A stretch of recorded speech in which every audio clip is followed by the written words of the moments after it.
is hard to say that Dragon Ball is not the most successful anime IP right behind Pokemon, and it really shows because if you think about this series, guys, this series is almost 39 years old, and right now in 2023, we are feasting on this series probably more than we ever have. When I tell you Dragon Ball fans are eating good, that doesn't honestly even fit it. We are literally feasting. We are beyond eating good. We are feasting at this moment in time on Dragon Ball content. No other anime IP has as much going on as Dragon Ball does right now, guys. And in today's video, I want to talk about all the different things that we truly have to look forward to when it comes to this absolutely amazing IP that we know and love as Dragon Ball. So first and foremost, of course, Budokai Tenkaichi 4, the biggest hype thing that is going on for this IP right now, without a doubt, is the return of the Budokai Tenkaichi series. This is something people have waited for 16 years, and I do feel that did fuel the hype for this game that much more as it stands right now. Like, I'm not gonna lie to you, it is not something that I expected at all, and I feel it's a big reason why I and so many others were so extremely hyped. This is a major game from a lot of people's childhood, including mine, and a game that we had a lot of fun on. And again, since it was 16 years later, not many people expected a return, to be honest, and a lot of people, if anything, were thinking we would get like an HD collection or something like that for modern generation consoles. But instead, we are getting a whole brand new game. So of course we have that going on. Then when it comes to Xenoverse, we still have DLC 16 to look forward to, and we don't know whether or not that is the last DLC for this game, but DLC 16 is definitely one of the ones that I'm most excited for personally because, well, Beast Gohan should be in this pack. You guys know, I've said it multiple times, Beast Gohan is by far my most hyped character probably ever in Dragon Ball Xenoverse 2. I'm finally going to actually be able to play this man in a real game that is not Dokkan or Legends, even though Dokkan technically doesn't really have the man in the game. He's just kind of like, what's it called, an active skill or something like that, which does suck. I feel for y'all. But again, we will finally be able to play this man in an actual game. And Orange Piccolo is looking sick at the same time. Like, that trailer they showcased for him at the battle hour looked absolutely amazing. Like, I cannot wait to play that character as well. But then we also have Kakarot DLC still coming, and I'm very, very excited for this next one because we are finally getting some OG Dragon Ball content in a game. I mean, the last time we really had OG Dragon Ball content in a game that wasn't like Dragon Ball Origins or something like that might have been Budokai Tenkaichi, to be honest. Like, I can't remember any of the other games that followed that actually had Dragon Ball characters included. So finally, we'll actually be able to live out some of the Dragon Ball storyline once again in a video game, and that is obviously Kakarot. And there's still more DLC coming to Kakarot after this one. Then we also have rollback coming to fighters. It first obviously will be in the form of a beta on PC, but it's still something to look forward to on this game without a doubt. I truly hope that they eventually get to making some more DLC for this game, mainly just, you know, Beast Gohan, Orange Piccolo, characters like that, because if they add Beast Gohan to fighters, without a doubt, I would be back on that game, playing it all the time, because I just really love my man's Gohan. You guys notice he's my favorite character in all of Dragon Ball. So that right there, guys, that's 4 different things I've already mentioned. That's pretty much more than any other IP when it comes to anime, besides probably Pokemon, has going on at this moment in time. And we still have plenty more that we are feasting on. Next up, we got Breakers. Now, Breakers, don't get me wrong, it, in my opinion, was just done wrong. Like, they didn't handle it right. They didn't have enough content on release.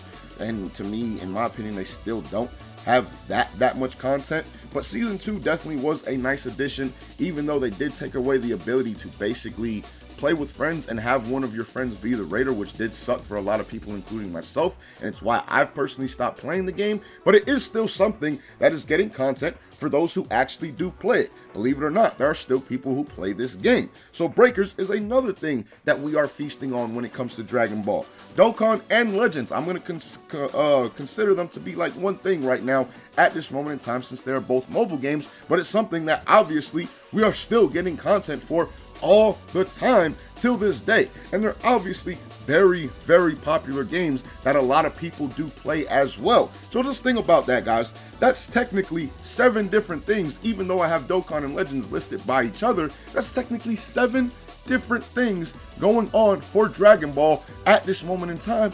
And wait, there's still more, my boys. We have the upcoming Dragon Ball Super card game that'll actually be made into a video game. This is something that a lot of people are excited for. I know the homies Syriax and Rhyme are very, very excited for this.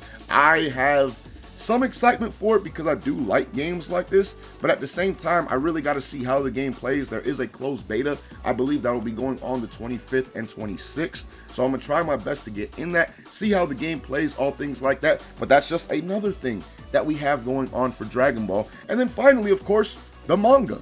The manga is ongoing till this day for Dragon Ball Super, 38 years later, and we have all this content going on for Dragon Ball. That's how amazing of a series this truly is, and it honestly just makes me feel really good to be a fan, and a huge fan of Dragon Ball at that, because when you look at some of the other IPs, they are just in a drought compared to what we have going on. Like literally, what other anime IP do you know that comes close to this amount of active stuff going on for their IP, and so much stuff in the gaming industry as well? I listed off 9 total things. 8 of the 9 were based around gaming. Now, there probably will be more future movies, and I'm assuming the anime will come back hopefully within another year or 2. I mean, that's something we've been wanting for so damn long now. Hopefully we do get a return of the anime at some point, but just in the gaming side of things, guys, 8 different things going on. Really 9, because I mentioned again Dokkan and Legends as one category. So 9 different games at once will be going on for Dragon Ball, getting content, and they are all very popular. Like literally every game here besides Breakers is literally extremely popular in the Dragon Ball world, and a lot of people do play these as well. So I just wanted to really make this video and talk about how great Dragon Ball truly is, and highlight how much stuff we have going on, because again, we are not just eating good when it comes to Dragon Ball. We are absolutely feasting right now, my boys. So much content going on, so much to look forward to. Can't wait for more news on literally pretty much all of this stuff. Budokai Tenkaichi 4, can't wait to see more on that game. Kakarot DLC, can't wait to see more on that. DLC 16, of course, cannot wait to see more, and particularly on my man's Beast Gohan. The Super card game, something else that I'm really, really excited for, and I want to see more on, probably the most out of these besides Budokai Tenkaichi 4, because I just don't know exactly what that game is about. But if it's anything similar to like how the Kakarot card game was, I feel I really, really will enjoy that, because I enjoyed the Kakarot card game a lot. So that's something I'm looking forward to. Rollback on Fighters, of course. I've said it for a long time since it was announced. That would probably be the thing to actually get me back into that game. And of course, if they eventually do add more DLC like a Beast Gohan, then I will definitely be back on that game without a doubt. So there's just so much to look forward to at this moment in time. So many hype things going on for this amazing IP. And again, like I said, it's crazy to think about that the manga initially published December 3rd, 1984, 38 and a half years ago, pretty much you can say, at this point in time. So let me know what you guys are most excited for when it comes to Dragon Ball and all the upcoming games. Obviously, we still have the manga going on, all things like that. What are you most excited for? And I know a lot of people are going to say Budokai Tenkaichi 4. So let me know the number 2 thing that you're also most excited for. Your top 2 that you are excited for when it comes to Dragon Ball down below in the comments. Because again, I know a lot of people's number 1 is definitely going to be Budokai Tenkaichi 4 without a doubt. To be honest, for me personally, it's probably Budokai Tenkaichi 4 and DLC 16, just because finally, again, in DLC 16, I will finally be able to play a Beast Gohan in an actual Dragon Ball game. So let me know your thoughts down below in the comments, guys, on all this stuff, and again, your top 2 as well. But till next time, man, thank you guys so much for watching. Hope you guys enjoyed. Until next time, hope you have a good one. Peace, y'all.